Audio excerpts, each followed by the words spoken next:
One of the goals we have as we study the book of Revelation is we want to see how the images and things that are discussed in the book of Revelation have their roots earlier in the Bible.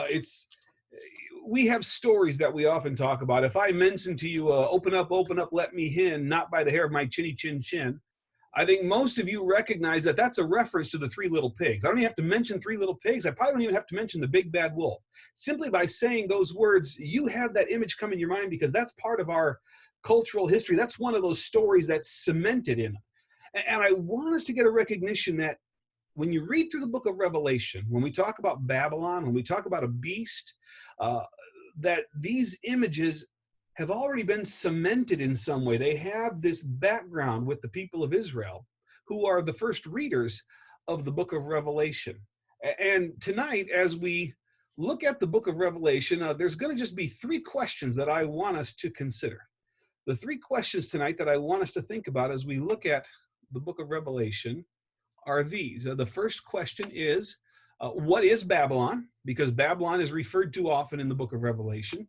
The second question we're going to talk about is, who is the beast? And the beast is not something that's just mentioned in the book of Revelation. It's a question that many people today even ask, because we talk about the beast. And as a sub-question about the beast, what is the significance of the number 666? Because in Revelation 13, verse 18, it mentions the number of the beast is 666. And I have heard people who have often been nervous about that number 666. And I want to take some of the mystique and some of the concern about that number and about that symbolism away tonight and give us a little glimpse of what the Bible was trying to say, what the author John was trying to tell the people when he gave us that riddle. And I'm going to argue tonight that it was a riddle. It was a little bit of a puzzle. In fact, I'm kind of looking forward to tonight. I've studied the book of Revelation for years, and tonight's the first time I'm actually going to speak on that last question about what is the significance of the number 666. So those three questions: what is Babylon, who is the beast, and what's the significance of that number, that riddle that the author John gives us when he talks about 666.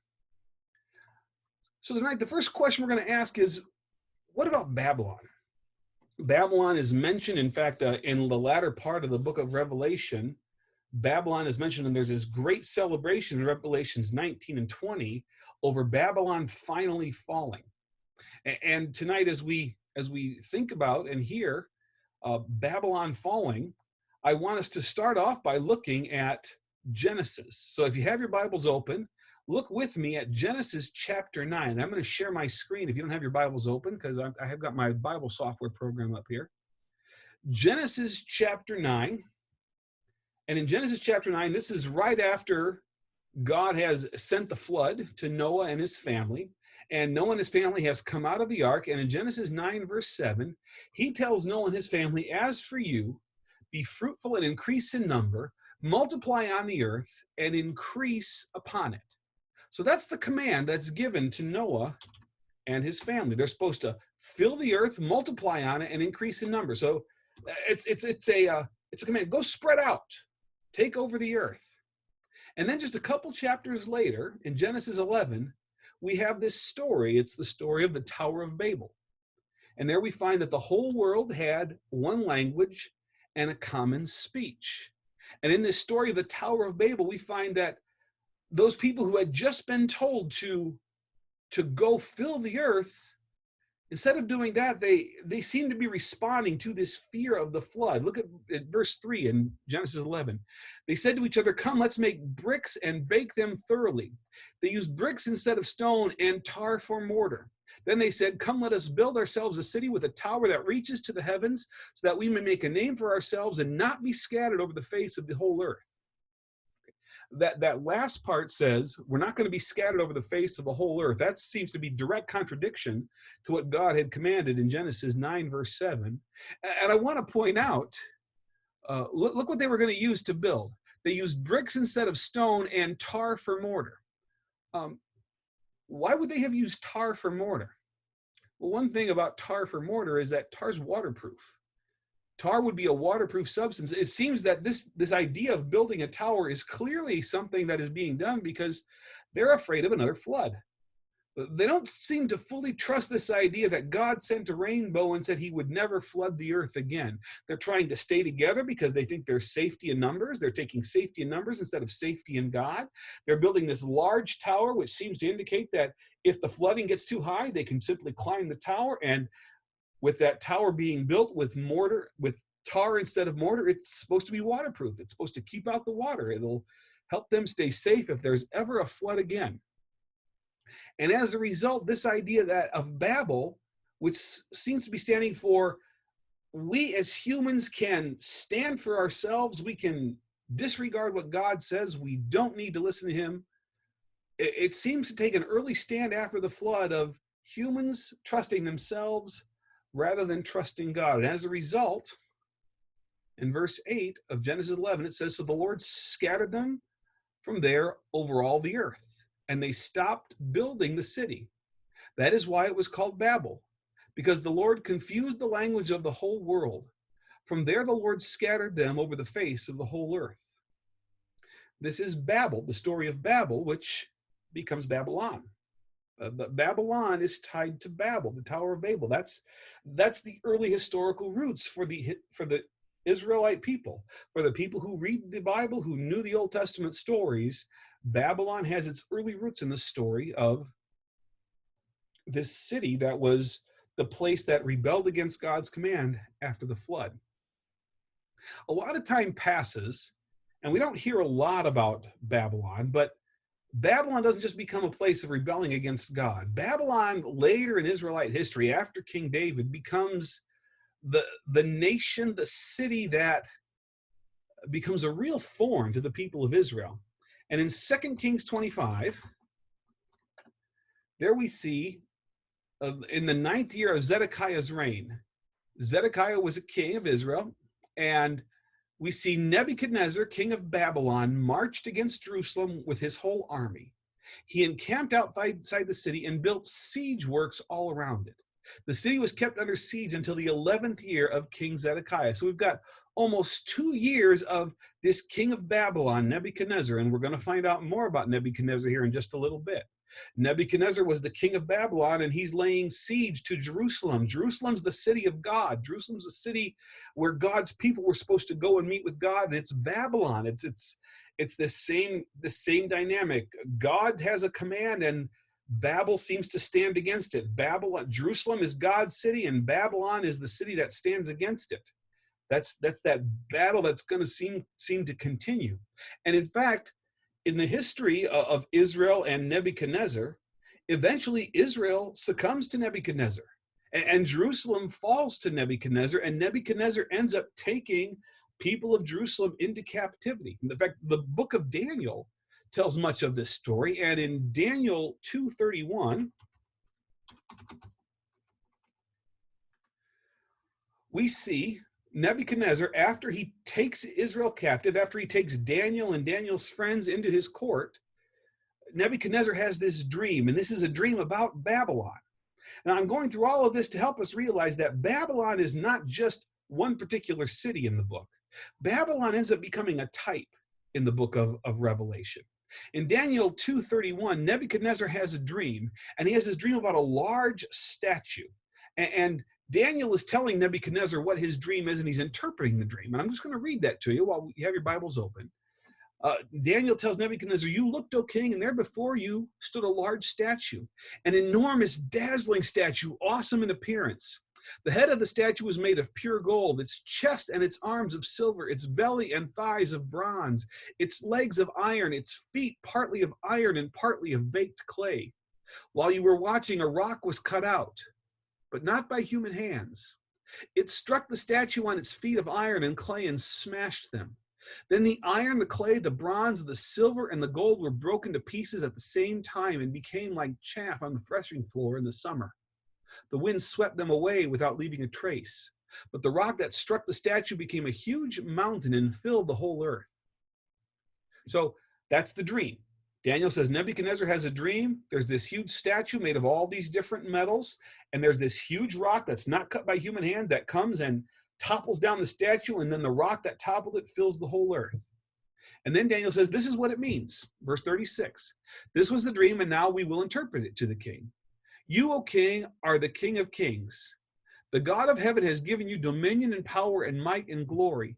In your hands he has placed mankind and the beasts of the field and the birds of the air. Wherever they live, he has made you ruler over them all. You are that head of gold. So Nebuchadnezzar, the city of Babylon, that nation, that's the head of gold. After you, another kingdom will rise, inferior to yours. Next, a third kingdom, one of bronze, will rule over the whole earth.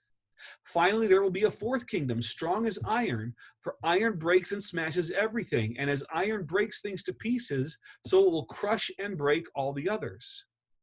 Just as you saw that the feet and toes were partly of baked clay and partly of iron, so this will be a divided kingdom, yet it will have some of the strength of iron in it, even as you saw iron mixed with clay. As the toes were partly iron and partly clay, so this kingdom will be partly strong and partly brittle. And just as you saw the iron mixed with baked clay, so the people will be a mixture and will not remain united any more than iron mixes with clay. So what this is saying is, Nebuchadnezzar, you are the kingdom of gold, and then there will be kingdoms that follow you, but it's all one statue, it's all one type. And this is an image that comes to mind for the people of Israel reading the book of Revelation. It's these same kinds of images, it's the same kind of literature that the book of Revelation is. And scholars have come to interpret this dream that Babylon was that first kingdom, Persia was the next kingdom, Greece was the next kingdom, and that final kingdom was the Empire of Rome. Rome was the empire at the time that Jesus was living, and Rome was the empire that was in power when John wrote this book of Revelation. Now think about that for a minute. John, living in exile on an island, writing this story, writing about this vision, if he had written about Rome falling in the celebration, do you think they would have even let that letter, let that writing get off the island? He couldn't write that. But to write about Babylon and to write about that type of kingdom that stood opposed to God's kingdom, falling and referencing this image of Nebuchadnezzar's dream, seems to indicate to those who are following Christ that God's already said the kingdoms are going to fall. These kingdoms are not going to last. And this is what Babylon represents in the book of Revelation. So when Revelation talks about Babylon falling, and when Revelation talks about how Babylon, this great city, has gone far from God, it has all of this Old Testament history. Babylon is historically distant from God. Babylon is the nation that violated Israel's autonomy. Babylon is the nation that God had promised he would bring justice because they had violated his people. Rome was the empire that inherited this mantle that Babylon had started.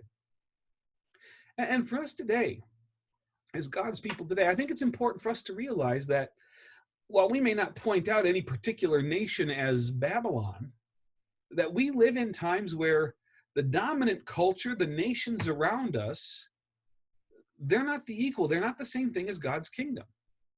That kingdoms will rise and fall. Empires have risen and fallen, but God's kingdom is the one. This stone not made by human hands, that's going to be the one that fills the earth. Nations are temporary. Nations will rise and fall. They're the Babylons. They may be some may be better, some may be worse, some may be given power by God, but they're temporary at best. Some of them are downright evil. They won't last. God's kingdom will.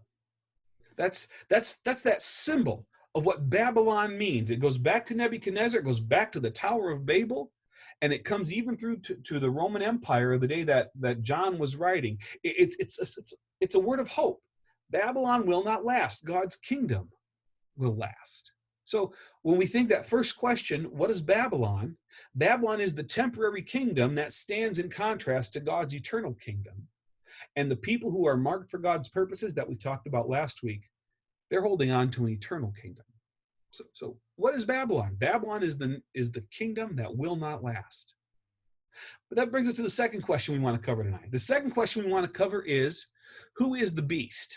Now, tonight I have another image I want to share with you. I got to stop sharing that first. The image I want to share with you is this image of a beast. I hope that's on. I think that's, it's not on your screen yet. Now it should be on your screen. When we read about the beast in the book of Revelation, this is just one image. It's a multi-headed creature. It's this frightening, apocalyptic kind of being. That's one artist's rendition of how the beast is described in the book of Revelation. It's something frightening. Tonight, I want to look back on the word beast and how often it is used. And I want to see how Revelation uses this term beast in its writing, because that image of beast can be frightening. And it's also, the beast stands against Christ, especially in chapters 12 through 14. There's this image of a battle while this scene is unfolding of God claiming justice for his people.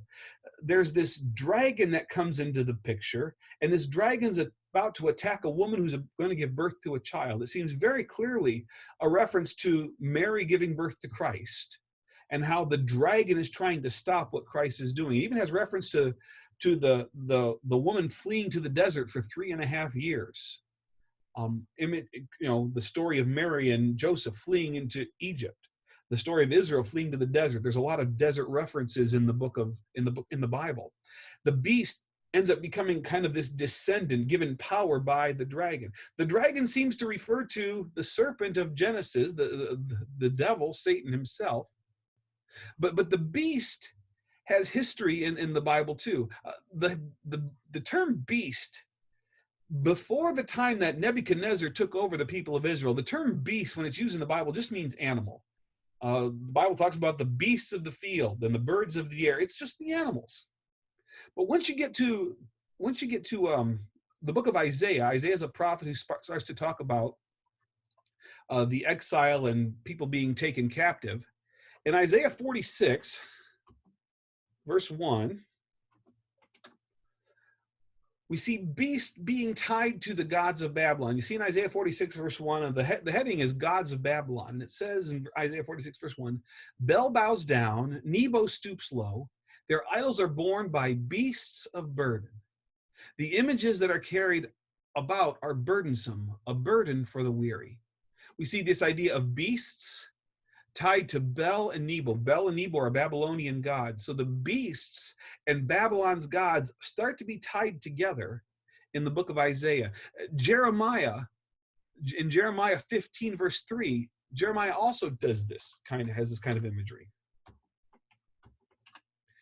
In Jeremiah 15:3, the Bible says, I will send 4 kinds of destroyers against them, declares the Lord.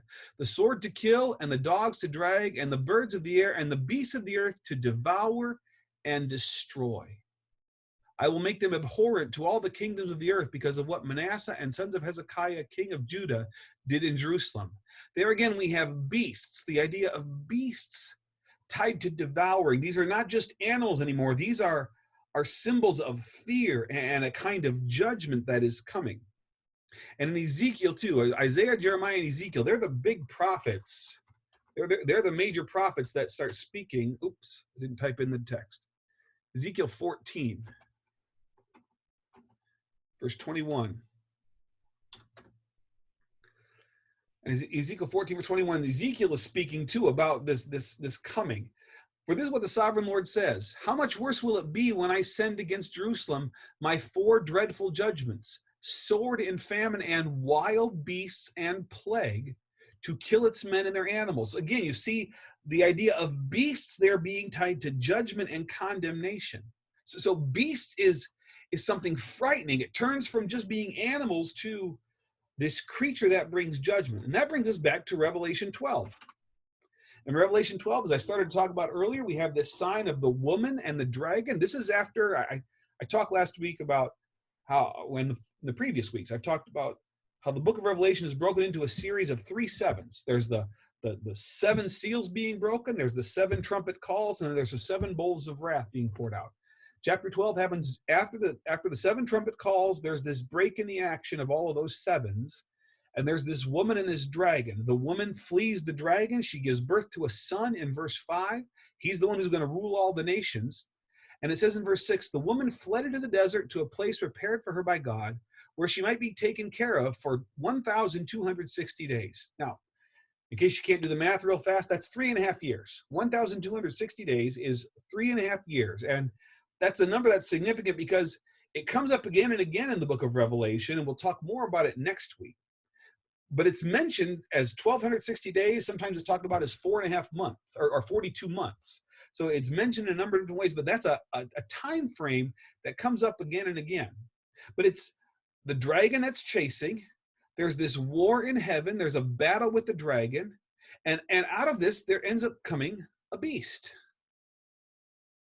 And this beast, in verse 13, in chapter 13, comes out of the sea. The beast has 10 horns and 7 heads. It seems to be this image, this reflection of the dragon. The dragon had all these heads, and the beast seems to be almost a descendant of the dragon. 10 crowns and 10 horns, and on each head a blasphemous name. So this beast is opposed to God. It resembles a leopard, but had feet like those of a bear and a mouth like that of a lion. The dragon gave the beast his power and his throne and great authority. One of the heads of the beast seemed to have had a fatal wound, but the fatal wound had been healed. The whole world was astonished and followed the beast. Men worshiped the dragon because he had given authority to the beast. And they also worshiped the beast and asked, "Who is like the beast? Who can make war against him?" So we see this beast as this powerful creature, not the dragon, but someone that derives authority from the dragon. And this beast in 13 verse 5 is given authority for 42 months. That same number. The woman was protected for 1,260 days. The beast is given authority for 42 months. That same time frame of 3.5 years. And then I want you to see in verse 11, it's not just one beast. Then John, who's seeing this vision, then I saw another beast coming out of the earth. He had 2 horns like a lamb, but he spoke like a dragon. The reason I point this out is because I want us to see that this beast in the book of Revelation, it's not meant to just be one creature that we identify clearly and easily. It's a type. There's going to be a few different beast-like creatures that are noticed. They're creatures that stand against God. They're creatures that are frightening. They're creatures that call us away from God and call worship and attention to themselves. But the Bible seems to indicate there's not going to be just one. There are multiple beasts that draw worship away from God. And then there's, so that's the beast. The beast is this image from the Old Testament, this image of judgment that comes out of the exile. It's this image of fear. It's this image that takes a stand against God. And in verse 18, we have this one little verse that brings us to our third and last question tonight. It says, "This calls for wisdom. If anyone has insight, let him calculate the number of the beast, for it is man's number. His number is 666. Now, I've heard a number of different things about this. There's another translation I wanted to find, and I think it's in the Message. Okay, yeah, the Message says it this way. The Message, if you have that on your screen still, the Message says, "Solve a riddle. Put your heads together and figure out the meaning of the number of the beast. It's a human number, 666. And I like the way the Message puts that because I think it captures what the Bible is trying to say. It's saying, here's something I want you to consider and ponder. It's not just something that's frightening that we need to turn away from. It says, think about this. Here's the number I want you to consider. The number of the beast is 666. So it's telling us there's a little bit of a puzzle here that we're supposed to think about. Now, I've heard a number of things about this beast. I recently saw a video of a Bible scholar who says, if you looked at some of the Roman governors' names, a lot of the letters in their names, when they were used, the Greek letters could also be transliterated into numbers, and a lot of their numbers added up to 6. I'm not sure about that. In fact, I remember hearing years ago when Ronald Reagan was president, his middle name was Wilson, and if you looked at Ronald Wilson Reagan, each one of his names, Ronald had 6 letters, Wilson had 6 letters, Reagan had 6 letters. And I had people who told me Ronald Wilson Reagan because 666, that means Ronald Wilson Reagan was the beast. I don't think the Apostle John back in on the island of Patmos was thinking of Ronald Reagan when he wrote this riddle. I think when he writes 666, there's a riddle that invites us to think about it, but more likely that riddle is something that is written that is meant for us to figure out here in this text. In this book. And when I see 666, the 3 6s, my mind automatically goes to the 3 series of sevens that we've been talking about. Remember, I talked this book, the big structure of this book is it's 3 series of sevens. And that 3 series of sevens is it's 7 seals being broken, 7 trumpets being sounded, 7 bowls of wrath being poured out. And this one says, if you want to know what's happening with the beast, look at this number. The number of the beast is the 6s. And so I went back and I looked at each of the 6th of those signs to see if there's something in common with that. And when you look at the seals being broken, when we get to the 6th seal being broken, the 6th seal is broken in Revelation 6, verse 12. And it says, I watch as he opened the 6th seal. And when the 6th seal was broken, there was a great earthquake. The sun turned black like sackcloth made of goat hair. The whole moon turned blood red, and the stars in the sky fell to earth. As late figs drop from a fig tree when shaken by a strong wind, the sky receded like a scroll, rolling up, and every mountain island was removed from its place. Then the kings of the earth, the princes, the generals, the rich, the mighty, and every slave and every free man hid in caves and among the rocks and the mountains. They called to the mountains and the rocks, fall on us and hide from us in the face of him who sits on the throne and from the wrath of the Lamb. For the great day of their wrath has come, and who can stand? It seems to be a frightening thing when that 6th seal is broken. It seems to be there's earthquakes and there's damage and there's fear that seems to abound. Now, this is rather long with the seals. For a lot of the seals, there's a very brief description. And when you get to the trumpets, with trumpets, there's hail and fire on the first one. There's stars that fall from the sky on the third one. And in Revelation 9:13, you get the 6th trumpet sound.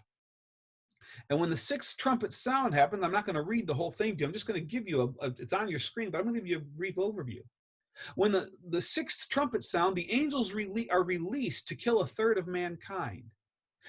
And people do not repent.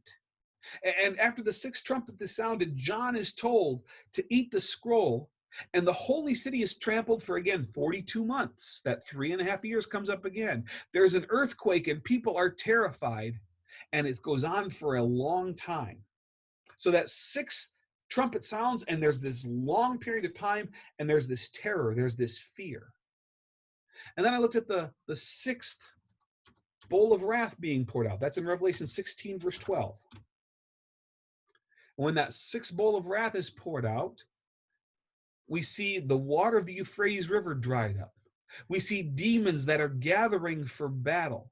We see that there's a gathering in this place called Armageddon, that there's this seems to be this fortification that happens with the beast's forces that seems to be as though they're giving this last push.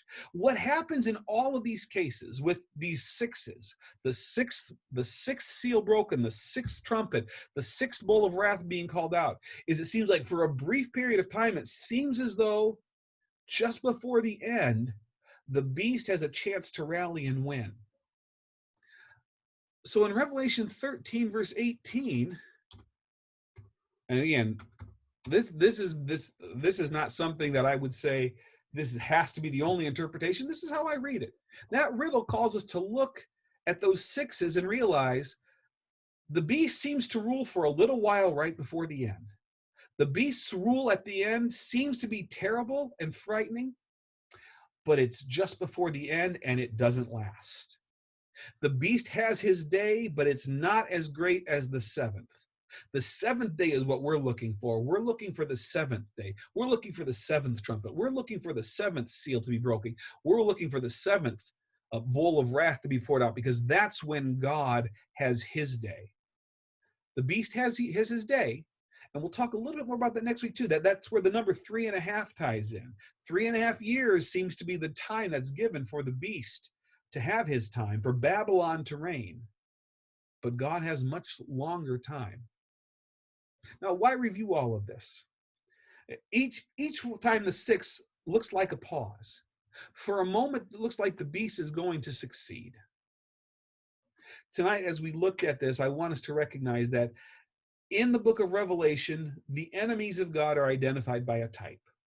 Babylon seems to be the city that stands against God. The beast seems to be the power that stands behind the enemies. And the enemies of God will have their day. They will have a time when they seem to prosper. And sometimes in our life, it seems like sooner or later, evil does seem to prosper. Even in the Psalms. The Psalms has numerous times where the psalmist cries out, "How long, O Lord, will you forget me forever?" The psalmist cries out, "It seems like my enemies are prospering and wickedness is going on." But the book of Revelation says that prospering of the enemy, it just lasts a little while. That final day is going to come. They will prosper, but only for a minute. We are called to wait. And next week, as we gather together for our last of the 4-week study on Revelation, next week we're going to look at that concept of what it means to wait. Next week, we're going to talk about the concept of the millennium and how that stands in contrast to the 3.5 years. And then finally, next week, we're going to talk about the New Jerusalem. This week, we saw the beast, Babylon, and that riddle of 666 telling us it's only for a little while, and it's right before the end that the beast, the enemies of God, seem to thrive.